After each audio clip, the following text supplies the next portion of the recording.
हरे कृष्णा। शिल प्रभुपाद की जय। श्रीमद् भगवद गीता अध्याय 9 श्लोक संख्या 4।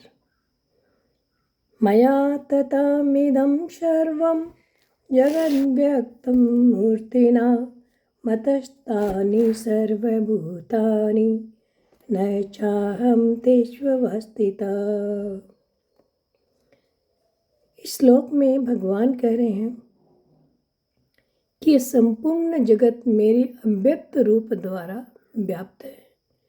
समस्त जीव मुझ में है किंतु मैं उनमें नहीं हूँ।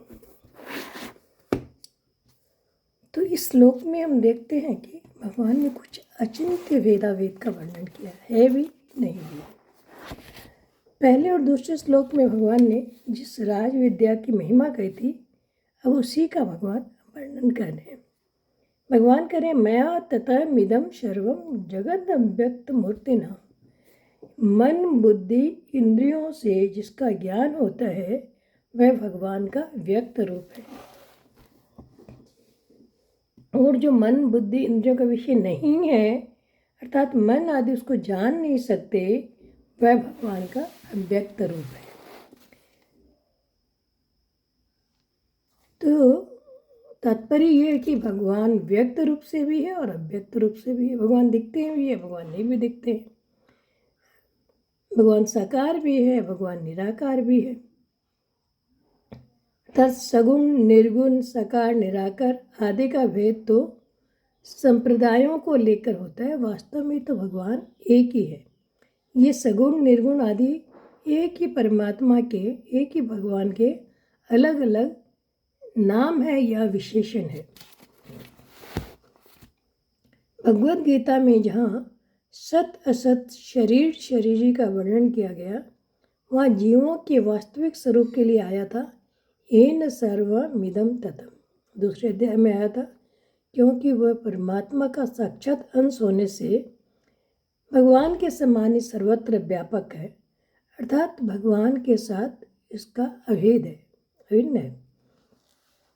और जहाँ सगुण निराकार की उपासना का वर्णन आया वहाँ भी बताया गया येन सर्वमिदं ततम्। जहाँ कर्मों के द्वारा भगवान का पूजन बताया गया वहाँ भी कहा गया येन सर्वमिदं ततम्। इन सब के साथ एकता करने के लिए भगवान यहाँ कहते हैं मया ततमिदं सर्वम्। फिर भगवान कह रहे मतस्थानि सर्वभूतानि। संपूर्ण प्राणी मेरे में स्थित है, अर्थात ये परा अपरा जो शक्तियाँ हैं भगवान की प्रकृति है, इन्हीं में सारा जगत, इन्हीं के द्वारा साथ ये सारा जगत भगवान कह रहे मुझ में ही व्याप्त है।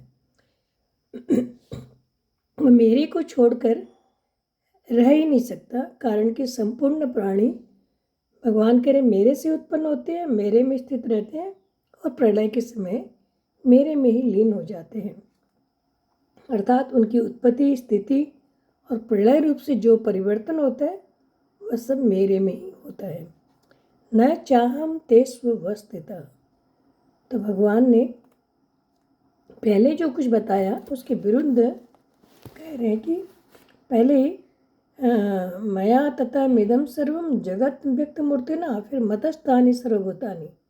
हम दोनों के विरुद्ध भगवान कह रहे हैं कि मैं, पहली बात तो मैं संपूर्ण जगत में स्थित हूँ, उसके विरुद्ध यहाँ कह रहे कि मैं उनमें स्थित नहीं हूँ, कारण कि यदि मैं उनमें स्थित होता तो उनमें जो परिवर्तन होता है वह परिवर्तन मेरे में भी होता। और फिर भगवान कह रहे हैं कि वास्तव में मैं उनमें स्थित हूँ। पहले कहा कि मैं उनमें स्थित नहीं हूँ, अभी कह रहे मैं उनमें स्थित हूँ। ऐसा करने का तात्पर्य यह है कि भगवान की सत्ता से ही उनकी सत्ता है, भगवान के होने पर ही उनका होनापन है। भगवान के यदि मैं उनमें न होता तो जगत की कोई सत्ता ही ना होती।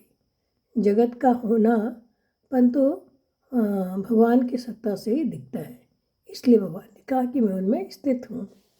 हरे कृष्ण।